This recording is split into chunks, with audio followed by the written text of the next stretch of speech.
پاکستان تحریک انصاف کے چیئرمین عمران خان نے اپنے اہل خانہ کے ذریعے 24 اکتوبر کو بیان جاری کیا ہے۔ عمران خان کا کہنا تھا کہ گزشتہ چند روز کے دوران اپنی آنکھوں سے قانون کو ایک مذاق بنتے دیکھا۔ جو ہو رہا ہے وہ لندن منصوبے کا شخصانہ نہیں بلکہ لندن معاہدے کا نتیجہ ہے۔ یہ ایک بزدل، بھگوڑے، کرپٹ مجرم اور اس کے سہولت کاروں کے درمیان طے پایا۔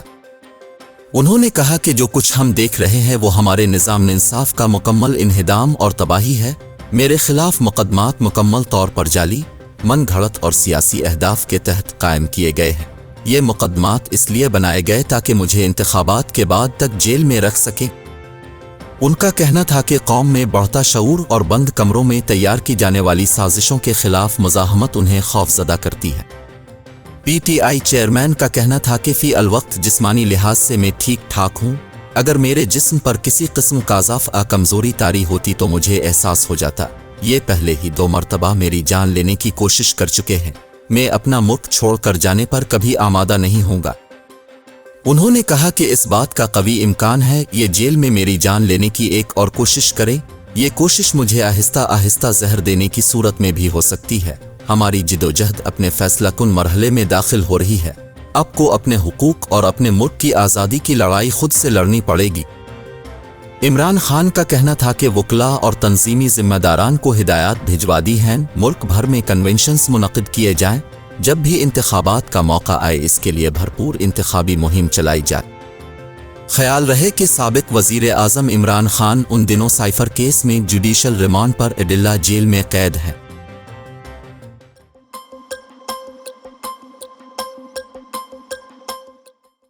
لاہور کی عدالت نے سابق وزیر اعلیٰ پنجاب اور پی ٹی آئی کے صدر پرویز الہی کے جسمانی ریمانڈ میں 2 روز کی توسیع کر دی۔ لاہور کے جوڈیشل مجسٹریٹ نے پرویز الہی کے خلاف پنجاب اسمبلی میں بھرتیوں میں بدعنوانی کے کیس کی سماعت کی، جس سلسلے میں اینٹی کرپشن نے سابق وزیر اعلیٰ کو عدالت کے روبرو پیش کیا اور 12 روز کے جسمانی ریمانڈ کی استدعا کی۔ اینٹی کرپشن حکام نے عدالت کو بتایا کہ پرویز الہی سے مزید تفتیش درکار ہے، لہذا عدالت ریمانڈ فراہم کرے۔ پی پی رہنما سردار عنایت اللہ عارف کا کہنا تھا کہ پیپلز پارٹی ان رہنماؤں کی شمولیت سے مزید مضبوط ہوگی۔ پیپلز پارٹی نے ہمیشہ عوام کی بات کی اور آن کے مسائل ایسے ہی حل کرتی رہے گی۔ تقریب میں بڑی تعداد میں کشمیری رہنما اور ورکر بھی شریک تھے۔ پرویز الہی کے وکیل نے اپنے موکل کے جسمانی ریمانڈ کی مخالفت کی، جس پر عدالت نے فیصلہ محفوظ کر لیا، جسے کچھ دیر بعد سناتے ہوئے ان کے ریمانڈ میں 2 روز کی توسیع کر دی۔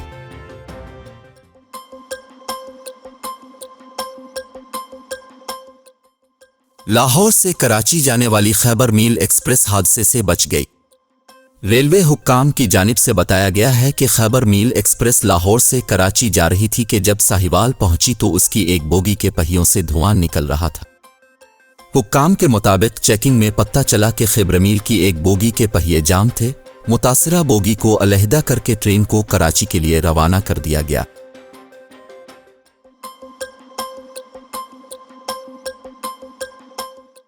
پاکستان ٹیم کے سابق وکٹ کیپر راشد لطیف نے دعویٰ کیا ہے کہ پاکستان کرکٹ بورڈ کے بڑے ٹیم کے قومی ٹیم کے کپتان بابر اعظم کو نظر انداز کرنے لگے ہیں۔ گزشتہ روز جنوبی افریقہ نے پاکستان کو سنسنی خیز مقابلے کے بعد 1 وکٹ سے شکست دی تھی، جو ورلڈ کپ میں پاکستان کی مسلسل چوتھی ہار تھی۔ ورلڈ کپ میں لگاتار 4 شکستوں کے بعد قومی کھلاڑیوں کے ساتھ ٹیم کے کپتان بابر اعظم کو بھی کڑی تنقید کا سرکاری ٹی وی کے شو میں گفتگو کرتے ہوئے سابق مایا ناز وکٹ کیپر نے دعویٰ کیا کہ بابر اعظم مسلسل 2 روز سے chairman P C B management committee, chief operating officer اور ڈائریکٹر انٹرنیشنل کرکٹ کو میسج بھیج رہے ہیں، لیکن کرکٹ بورڈ کے تینوں بڑے انہیں جواب دینے سے گریز کر رہے ہیں۔ راشد لطیف نے یہ دعویٰ کیا کہ ذکا اشرف، سلمان نصیر اور عثمان واہلا بابر اعظم کے بھیجے گئے میسیجز کو مسلسل نظر انداز کر رہے ہیں۔ سابق ٹیسٹ کرکٹر کے مطابق پی سی بی نے کھلاڑیوں سے کہا ہے کہ انہوں نے جو سینٹرل کنٹریکٹ سائن کیے ہیں وہ مانے نہیں جائیں گے اور کھلاڑیوں کو نئے سینٹرل کنٹریکٹ سائن کرنا ہوں گے۔ راشد لطیف کا کہنا ہے کہ ورلڈ کپ کے بعد بہت ساری کہانیاں سامنے آئیں گی، تاہم پاکستان کرکٹ بورڈ نے تاحال راشد لطیف کے بیان کی تصدیق یا تردید نہیں کی۔ خیال رہے کہ پاکستان کرکٹ بورڈ نے ورلڈ کپ کے شروع ہونے سے چند روز قبل ہی کھلاڑیوں کے لیے سینٹرل کنٹریکٹ کا اعلان کیا تھا، جس میں ایک کیٹیگری میں شامل بابر اعظم، محمد رضوان اور شاہین آفریدی کو ماہانہ 61 لاکھ دینے کا فیصلہ کیا تھا، جبکہ بی کیٹیگری میں شامل کھلاڑیوں کی تنخواہ 43 لاکھ ماہانہ مقرر کی گئی تھی۔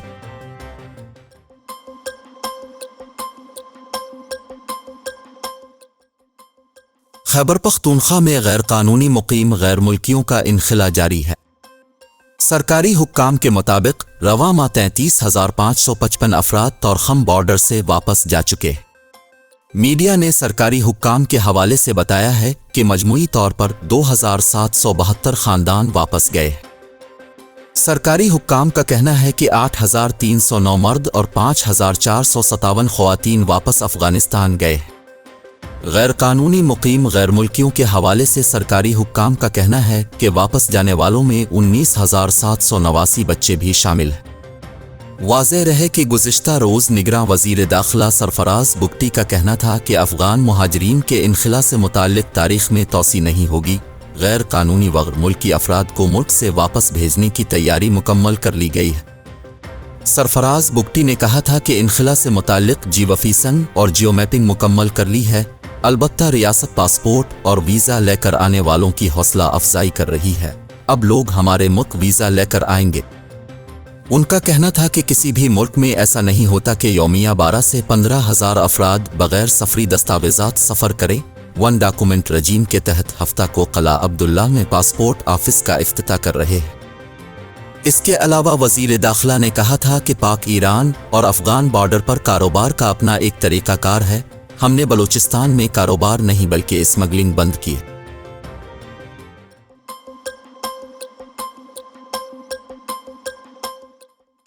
سینئر صحافی، استاد اور سابق چیئرپرسن شعبہ ابلاغ عامہ جامعہ کراچی پروفیسر شاہدہ قاضی انتقال کر گئیں۔ اہل خانہ کے مطابق پروفیسر شاہدہ قاضی علیل تھیں اور سول اسپتال کراچی میں زیر علاج تھیں۔ پروفیسر شاہدہ قاضی کی عمر 79 برس تھی۔ ان کی نماز جنازہ کل بعد نماز ظہر ادا کی جائے گی۔ اہل خانہ کے مطابق شاہدہ قاضی کی تدفین جامعہ کراچی کے قبرستان میں کی جائے گی۔ خیال رہے کہ پروفیسر شاہدہ قاضی کو پاکستان کی پہلی خاتون ٹی وی رپورٹر ہونے کا اعزاز حاصل ہے۔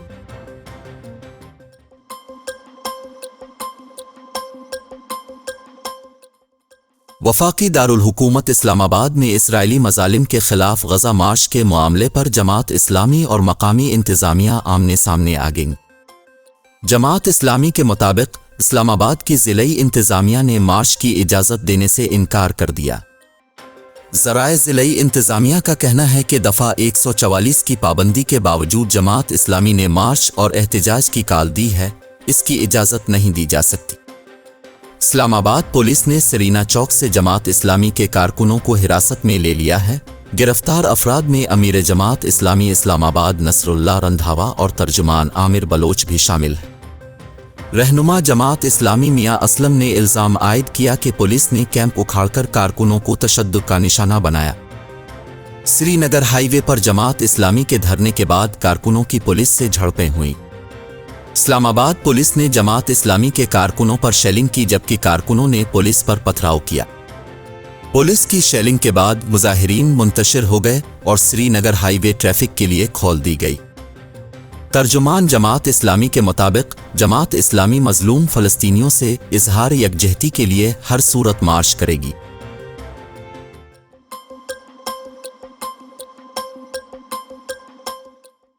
Pakistan Tehreek Insaf P T I کے رہنما اسد قیصر نے کہا ہے کہ جمعیت علماء اسلام JUI کا ہماری ملاقات کی تصاویر اور ویڈیوز جاری کرنا انتہائی نامناسب بات ہے۔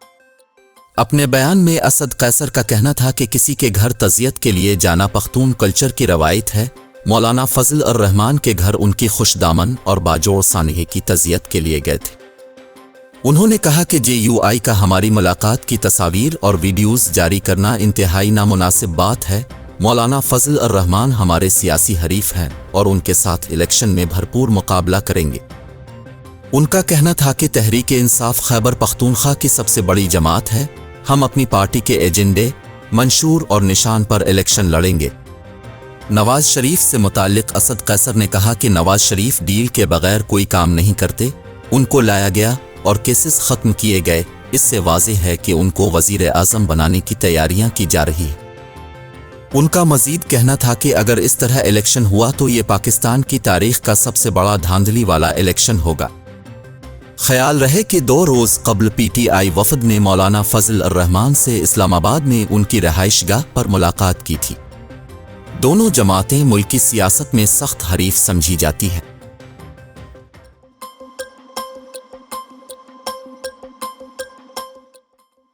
Convener M Q M Pakistan Khalid Maqbool Siddiqui نے کہا ہے کہ کل ایم کیو ایم لیاقت آباد میں جلسہ کرے گی، جلسے میں آئندہ کے لائحہ عمل کا اعلان ہوگا۔ خالد مقبول صدیقی نے نگراں حکومت پر بھی سوالات اٹھا دیے۔ کراچی میں پریس کانفرنس کرتے ہوئے خالد مقبول صدیقی کا کہنا تھا کہ کل کا جلسہ کراچی کا نہیں، صرف لیاقت آباد کا جلسہ ہوگا۔ 35 سالوں میں لوگوں نے ایم کیو ایم کو اپنے مینڈیٹ سے نوازا ہے۔ انہوں نے کہا کہ ہم نے نگراں حکومت کو تسلیم کیا، حکومت پر بھی کوئی نگراں ہے، اگرہ حکومت اپنی غیر جانبداری کا ثبوت دے۔ خالد مقبول نے مزید کہا کہ ایم کیو ایم نے اپنے ادوار میں سندھ میں ترقیاتی کام کروائے، کراچی پورے پاکستان کو چلاتا اور پالتا ہے۔ پوچھتا ہوں آج اور 2008 کے کراچی میں کیا فرق ہے؟ اقوام متحدہ سے اس شہر کے نام پر پیسہ لیا جاتا ہے، نکالو اعداد و شمار کون سا شہر کتنا ٹیکس دیتا ہے۔ انہوں نے کہا کہ پاکستان ہمارے بڑوں کی امانت ہے، ہم اپنے حصے سے زیادہ قربانی دے چکے ہیں، اب ہم سے مزید قربانی نہ مانگی جائے تو بہتر ہوگا۔